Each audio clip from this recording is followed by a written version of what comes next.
Hello guys and welcome back to our channel, the Cask Connoisseur, and today we are doing a whiskey and gin tasting of a little small flight that we've got here, which is from a little trip up to Ad Gefrin Distillery in Northumberland, which we did a few weeks ago, didn't we, Chris? A couple of weeks ago now. Lovely place to visit, by the way, if you're up that way. In fact, if you're going past that part of the world, worth visiting. And what you need to do is how we ended up with these samples. These are backed up because of driving. Yeah. And you'll notice that one or two of them were sampled at the time. Yes. Not a lot. Not a lot, no. So just so we know what we've got in order, so we're going to start with the gin, which is called Thirlings Dry Gin. This is all going to be a blind taste, and then me and Chris will compare our notes like normal. We're only going to be, because of what's left in some of these bottles, we're just going to be sharing from the one glass effectively, which, to be fair, most people do on tastings and all that. Then we're going to move on to the Tácnbora. Now, you're probably thinking all these words, these sound all very different. Now, the thing is, the Ad Gefrin Distillery does have a historical side to the Anglo-Saxons. So this is why some of the words that I'm saying are probably all Old English and probably something that I'll never say ever again, basically, in a nutshell. And then finally, the last one, which is only exclusive, we must address, to the basically guests, members of Ad Gefrin. So effectively, you have to buy a cask. No. Oh, no. Ignore me.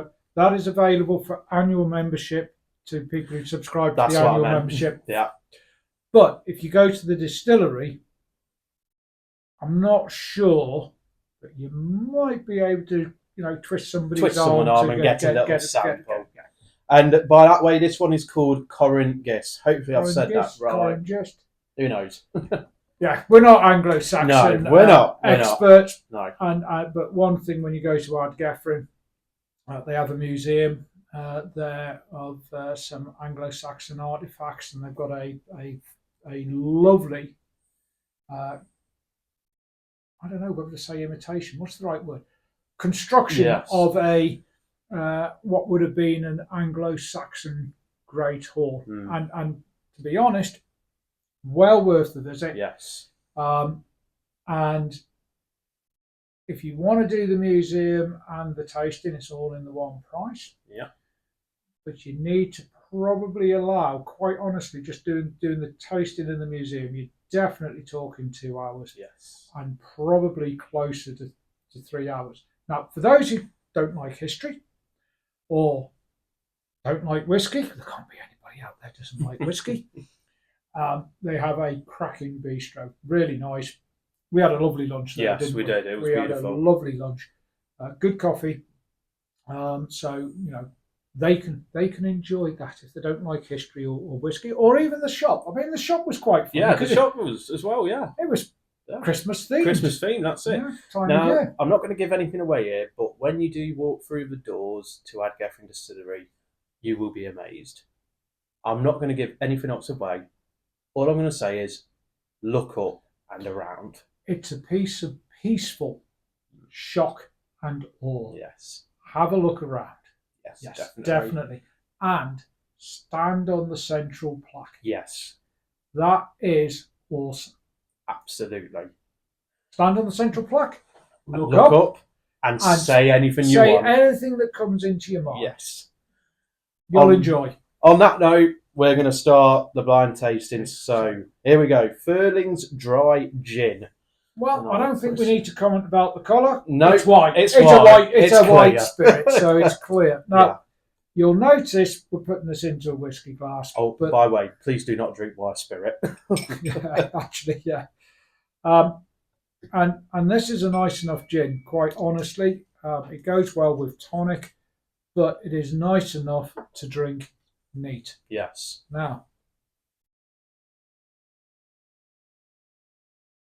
what are we picking? Let's have a look. Let's have a sniff. Well, that isn't a average gin. No. I think there's. I mean, you've obviously got your juniper. I'm presuming there's juniper because it's Lavender. Lavender, yeah, it could go lavender. I thought there was a bit of pine needle in there. Yeah, I'll go for a little bit of pine needle. Definitely juniper. I'd even say coriander as well. Yeah, coriander. I'll go with that. Let's have another sniff.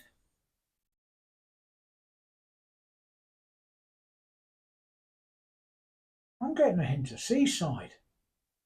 Okay, interesting. Not sure where that's coming from. To be honest, I don't really sample gins. Are you getting orange and citrus? Oh yeah, there's orange in there.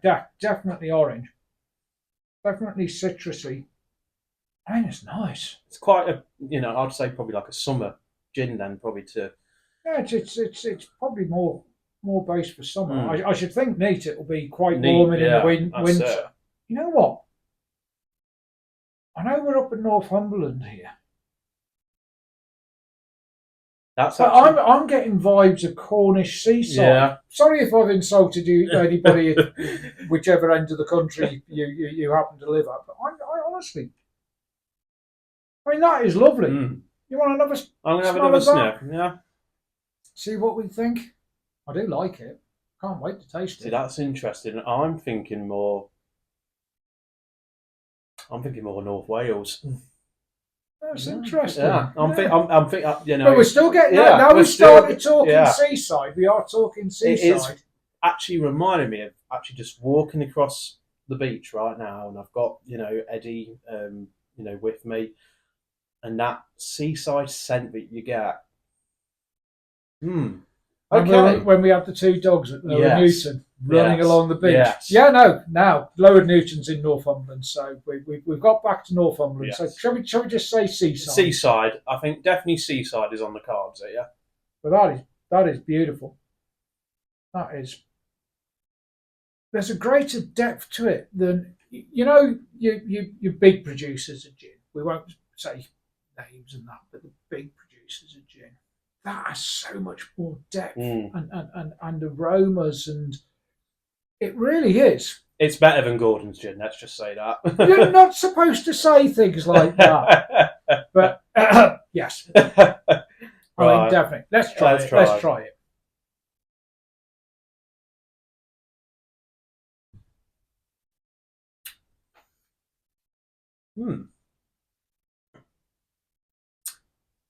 So that I had that seaside thought. That's now gone. I'm now thinking more. I'm in the forest.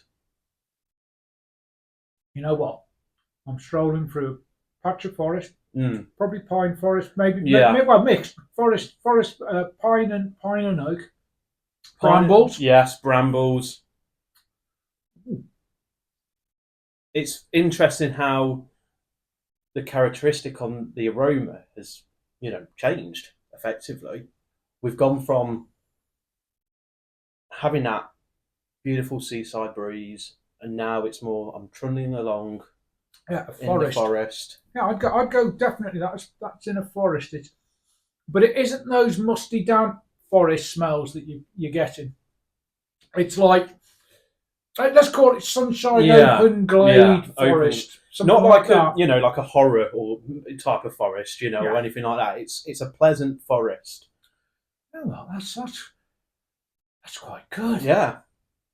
Now, I'm intrigued because if I had to pick a tonic, now, I think, to be fair, I would actually prefer that on its own without tonic, because I think it would take a lot of the flavour away. I'm enjoying that neat. Yeah, no, it's one of those gins, and there's a few of them around now where you can actually enjoy them neat. Now, I think they recommend tonic from the distillery.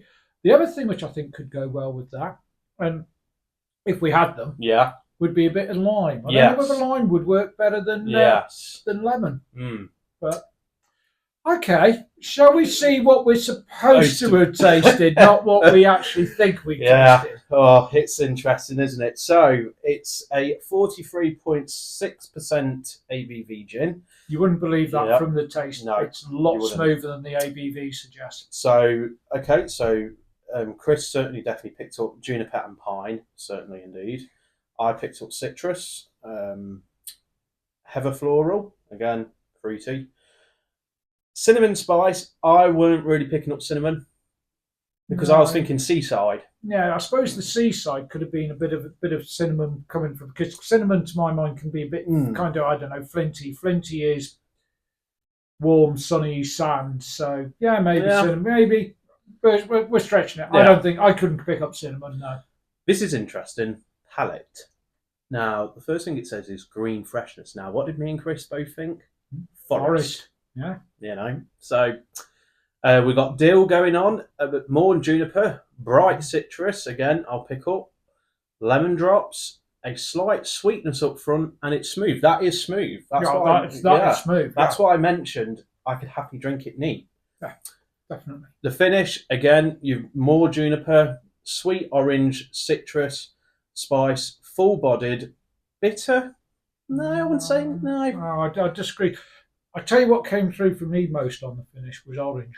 Yeah. There is a lovely orange flavour. I mean, I'm sitting here now thinking I've just had a really nice orange fruit. Not the drink, fruit. And the ending, it says it's dry. I wouldn't say that's dry. I find that more sweet than dry. Yeah, I think that's sweet. And it certainly doesn't dry your mouth out. Yeah. I haven't got a dry mouth at all. So one thing we can definitely say for sure is there's a lot of juniper. It's definitely sweet, citrus. It reminds you of the sea at the start, and then it reminds you of the forest. All in all, I think it's a good whiskey. It's a good gin. It's definitely not a whiskey. that is one I would buy. I think my wife is more of the gin drinker in our household. So I think that's one she'd drink. Yeah, but definitely. Even if you're not a gin drinker, quite cheerfully sip that. Yeah, definitely. I agree. Yeah, totally. Beautiful. Right, okay, I think we need to move on to the Tácnbora, which again, so this is now whiskey that we're moving on to. So this is a release that they've produced. I think this is batch 2 Tácnbora. Yeah. And if I'm right in saying, Chris, is this a blended as well? It's a blend. It's a mixture of Scottish grain and malt and Irish grain. Okay. I think it's 43%, but I don't really know. Well, I'd have to look at the official notes for that. See how it goes. Well, I'm getting certainly caramel. I am probably picking up a little bit of cinnamon on the nose here. Caramel and cinnamon I'm going to start off with. Be interesting to see what Chris thinks.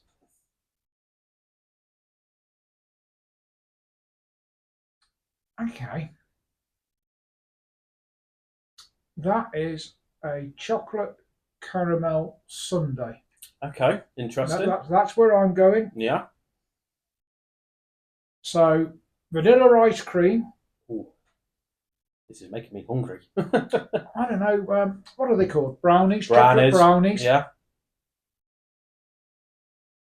And a bit of caramel sauce, but it's not really. So it's almost like a dessert whiskey. Yeah, from the aromas I'm getting, this is a dessert whiskey. I mean, I expect it. I think it'll be quite sweet. I think this will be interesting. There's not a lot, Luke, so I'm going to let you. Let's have a rethink. Have another sniff and then see what we think. It's always fun when you do blind tastings because a lot of people will say, "Yeah, we can tell what distillery this is." I would say, do it blind, and you struggle all the time. So we do know what distillery this is from. I would say this is definitely, chocolate. I am picking up chocolate. Chocolate, caramel. I would go down the sundae route, definitely. Yeah. A chocolate sundae, if that was right in front of me now. A chocolate sundae. An old dispute I'm going is caramel sauce and brownies, whereas you might go chocolate sauce and... probably a bit of... I'd even go down the route of millionaire shortbread, personally. Ooh, there's a thought. Oh, I could fancy some of that. Yeah. Gosh, yeah, no, that would be good fun. Right, let's get in and have a little taste.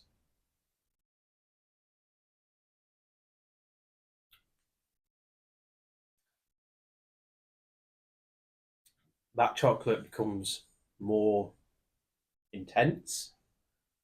It's not spicy. It's definitely.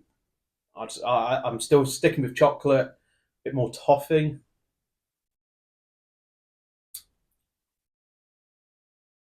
It's like chocolate fudge cake. Okay. Now I'm definitely going chocolate. It's very smooth. It's very smooth. Yeah. The cake. What did you say? Chocolate cake, chocolate fudge, chocolate fudge cake. That's on the finish, definitely. Yes. But I also get a lightness, and I'm going to say there's fruit in there. My first thought when I try this is that it's got Speyside malt characteristics to it. And that is the lighter side of Speyside, the fruity ex-bourbon cask whiskies. So to my mind, that is kind of a. I think it's nice. It's very nice. It's Moorish. Oh gosh, yeah. I wish there was more of that. Yeah. I mean, eagle-eyed people might have noticed that the bottle wasn't full. Yeah. That wasn't Luke's fault. No. I'm not saying anything else. But I think the finish on that, it's very, dense, smooth. It's sweet. It's a sweet whiskey, and I think that's what I really like about it. That is sweet. Yeah, I'd give it sweet as well. I mean, it really is. It's one of those whiskies, to introduce somebody to whiskey. Yes. You know how you get these people who say, I hate whiskey. I opened my old man's bottle when I was 12 years old, took a swig and have never touched whiskey since. And you're thinking, yeah, well, maybe the old man was drinking peated whiskey at the time, or some really heavy whiskey. Yeah, I agree. And that is just light, flavoursome. It's interesting how well, to be honest, it stands up to having done this one first, which I was worried do the gin first might actually kill the whiskey, the Tácnbora, but it hasn't. And I don't think they do the gin first when you do the tasting at the distillery. Anyway, let's see what we should have tasted. Let's see what we should have tasted. So, ABV, guys, for the Tácnbora, it's 42.7%. So we should have done it before the gin, just based on ABV. Lowest ABV drinks always first. Okay, so as Chris mentioned earlier, it is a blend of Scottish grain and malt and Irish grain whiskies. Okay. So, on the nose, we have got honey, candied citrus peel, vanilla, and cherries. So, Chris definitely picked up vanilla because I remember him talking about Sunday. We didn't mention cherries. That was the cherry on the top of the Sunday. There we go. We can make our notes match the official notes. The palate is again more vanilla with cream soda, sultanas, and nutmeg. Okay, interesting. So. I'm not sure about the sultana. Maybe a little bit of nutmeg. A little bit of nutmeg. But cream soda, actually. I haven't had a cream soda in years. But I could imagine cream soda from what I remember. And on the finish, again, this is what I'm very for. It's sweet, more vanilla, and honey. So it's definitely a dessert whiskey. Sweet, vanilla, honey. You know what that makes me think of? Because Ad Gefrin has this Anglo-Saxon theme going through it. That kind of makes you think of mead. I think that's what they used to drink back then. Sweet, vanilla, honey. I tell you what, better than mead. Oh God, it's way better than mead. Yeah. No, that was lovely. Lovely. Right, and let's move on to our final one, which is the Corengyst. Again, if I've said that right. Could be Corengyst, could be Corengyst. But we don't know. We don't know. Here we go, then. Now we're looking forward to this We're looking because you'll forward to notice this. that was actually a full bottle. A full bottle, So we haven't actually not accidentally, just couldn't wait to taste it. It's probably more important. Well, yeah, that's why we can't wait. So I'm going to go with orange, citrus, lemons and limes. Okay, so Tropical. we are carrying on with a theme. So one of the first things, which I don't think in the way we're filming, this is a slightly darker colour than the Tácnbora. Tácnbora is Tacnbora, and this one is Corengyst. Corengyst.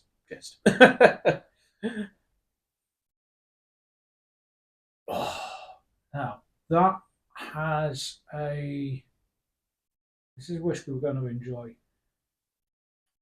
I have something which isn't something. I get the lemon and lime. I always know I'm going to enjoy a whiskey when I get what I call sweaty socks. Yeah. Now that isn't an official term, but what I term sweaty socks when there's a lot more going on in this than there was in the Tácnbora. A lot more. Okay, so you went lemon and lime. I went lemon and lime. And a bit of orange as well. Lemon, lime. There's a flavour I can't identify in there. I go lemon, lime, orange.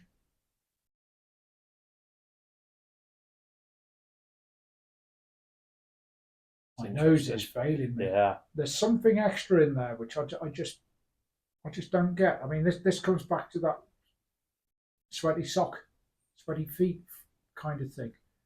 You know, it's like I think it's like you get, to my mind, is what you get off good wines. Yeah. And I always imagine that's because, people have actually trampled the grapes. I doubt people do trample grapes any longer. I mean, that's long gone. But yeah. Okay, I'll go vanilla, lemon, lime, go. Orange marmalade, maybe? I'd say a bit of orange marmalade, yeah. Maybe orange marmalade. It's maybe that orange and marmalade is what I can't pick up. So, we sniffed this long enough. We need to take the plunge, don't we? Because otherwise it gets very boring watching people sniff whiskey.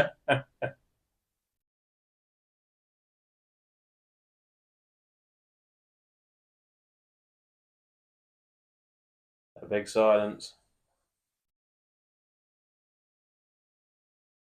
Oh.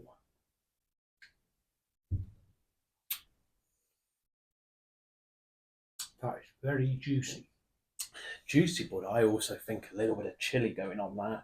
That's a little bit of chili. A little bit of chili. You know, I've already forgotten what the flavour is because I'm salivating so much. It's opal fruits. That's what the problem is. Sorry, I'm just going to have another sip. It's chili, fiery, definitely cinnamon.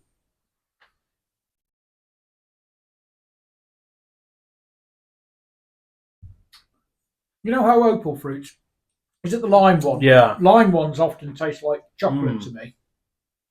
Not called opal fruits, are they now? They're Starburst. Starburst, yeah. The lime Starburst. That's what that is. Except that is way better. Yeah. There's definitely a lot going on that flavour there. I mean, there's a lot more going on than I think you can identify in a couple of short sips. The finish is, and talking of short, the finish is actually quite short because I'm having to swallow. Nothing unpleasant. Yeah. I mean, it's just the finish is lost. It would be longer if I could stop salivating. That's a lovely whiskey. It's a lovely whiskey. I think it's got a little bit of a bitter kick to it. I'm trying to think. Reminds me of some beers that I've tried back in the day. I think we need to find out. Well, we need to find out what the official tasting notes are, because that, Yeah. well, I won't. Well, I will say that was better than that. Yeah. And it was better than that. Yeah. Yeah, definitely. So, even though all three of them. So, 43.9% ABV. The blend is malt and grain whiskies from England, Scotland, Ireland, and Scandinavia. That's interesting. Yeah. They've basically got the main countries of the Anglo-Saxon world, Yeah. all in one whiskey. All in one whiskey. Lovely how they've incorporated it all together. Yeah, that's marvellous. So, on the nose then, we have got clover, coconut, vanilla, sawdust, dried fruits, and cinnamon spice. Now, I did mention cinnamon a little bit on the nose. Yeah, I could imagine clover now that mentioned it. Sawdust? Didn't really pick up sawdust. No, I don't think there was. No. I mean, to my mind, sawdust is quite sharp. It's a fresh smell. No, I don't think that was there. No. On the palate, we've got vanilla fudge, buttery, resinous, treacle, and ripe fruit. Okay, well, we definitely picked up the fruit. Yes, definitely picked up the fruit. The resinous, to my mind, suggests, well, I'd say that's kind of you describing as spice, and me. Yeah. The juicy bit. Yeah. It's the bit that's making my mouth salivate. Finish interesting. Now, what do they say to that? Honey, sweet, raisins, oak, musty, and gorse. Interesting. Gorse. No, I could imagine a bit of gorse in there. Musty. No, I'm not getting that. I mean, all three of these, to my mind, are very bright. Yes. Drinks. They're bright. They're bright. They're shining. I think is the way I describe it. They're not dark and you've got that old library mustiness. Blah blah blah. I mean, I suppose there is a bit of that. Probably. I mean, it's either got to be older casks or more active casks than the Tácnbora. Well, interesting. The cask selection for the Corengyst is ex-bourbon. And it's still ex-bourbon. So that's been to my mind, I'd argue that's a fairly, at the very least, an active ex-bourbon if it's young. Yeah. And if it's old, it's about. I mean, I kind of so the Tácnbora is the light, fruitier Speyside side of whiskey, and this we're sticking with Speyside in my mind, but we're moving to the more robust, the more heavier, non-sherried Speyside. It's beautiful. Yeah. I have to admit, I've enjoyed tasting all three. I've enjoyed tasting all three. Yeah. And personally, it would be interesting to see if any of you guys, our subscribers and followers, have tried any of the three. So this was the order that we commenced in.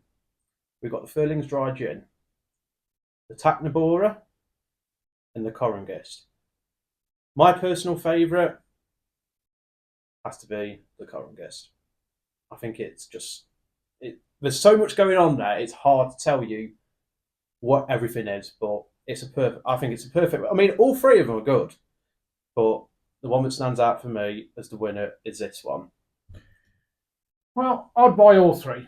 Yeah, effectively, I would buy all three, but it's the Corengyst which, to me, is the standout. That's definitely a wee bit better than the Tácnbora. The Tácnbora, I think, might go well, and I'm just suddenly thinking of this. Maybe in cocktails. Yeah, that'd be an interesting. Yeah, maybe we ought to try that with some cocktails because it's kind of something. Yeah, lemonade, ginger beer, ginger ale. I don't know. It, I think, could fit in quite nicely. But it is a lovely light introductory whiskey. That would be, as I say, if you have people who say they don't like whiskey, it's one of those whiskies where you could give them it and say, well, what do you think to this? Yeah. And if they go, oh my God, that's horrible. Yeah. They don't like whiskey. No. So there's no point going any further. And what that then means is you've got a nearly full bottle for yourself. Exactly. Even better. Even better. That's it. Yeah. So on that note, guys, we would like to say thank you for watching us, the Cask Connoisseur. Please remember to like and subscribe to our channel. We look forward to seeing all your comments. And also, if you haven't been to Ad Gefrin Distillery, please do. It's based up in Northumberland in a beautiful area called Wooler, and we can't wait to go back up there again in the future. Yeah, we're looking forward to going back already. So on that note, guys, I think it's time to say a little cheers. A little cheers. Good health. Good health.